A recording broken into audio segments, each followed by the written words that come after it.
Sacred Scripture is electrified. A word can change all time.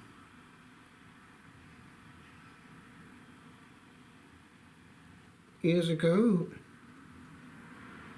Thomas Merton wanted a word for his life and asked that the first word that he read would be his answer.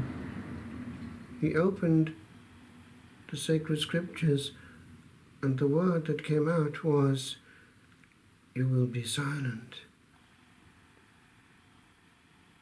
And he understood that he had to become a Trappist. In the early period of the church, the young St. Anthony of the desert heard in church the verse being read,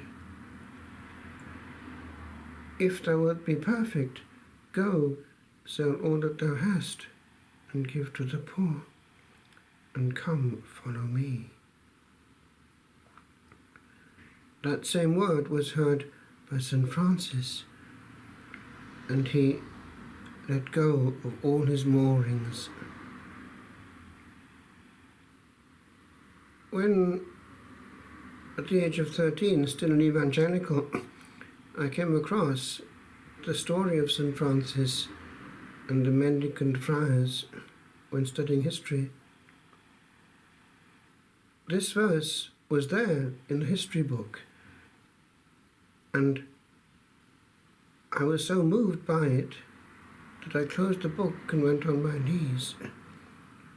That was it.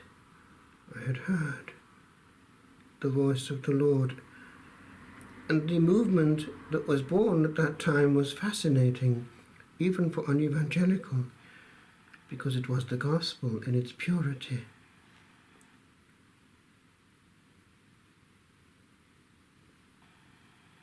Under the influence of Padre Pio, still in school, I wrote to the Capuchins, but they kept on saying too young.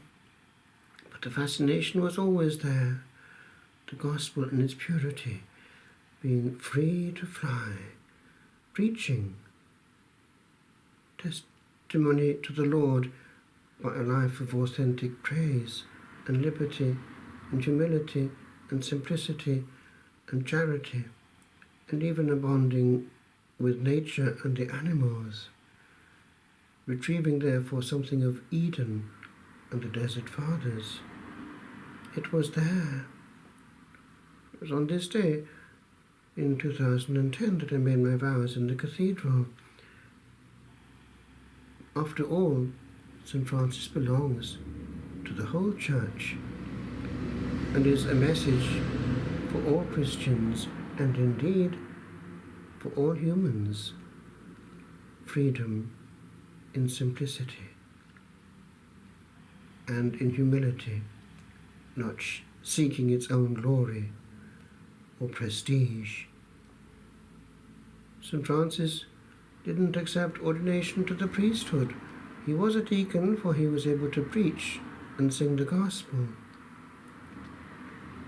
In later life, when the movement had grown, he relinquished guidance of the massive movement to someone else, that he might be free.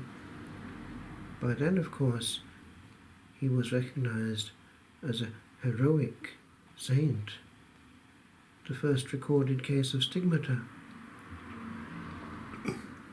someone who was close to the cross, someone who proclaimed love and authenticity.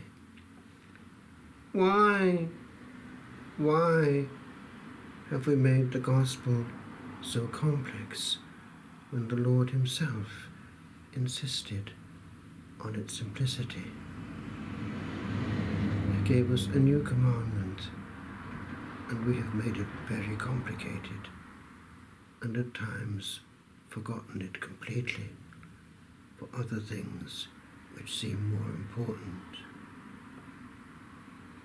But as St. John of the Cross, another great mystic, said, at the eve of life, we will be examined on charity.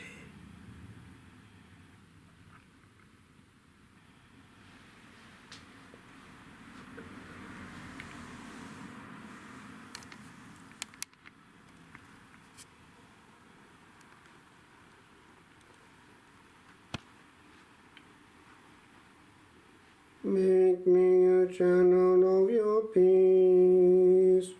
Where there is hatred, let me bring your love.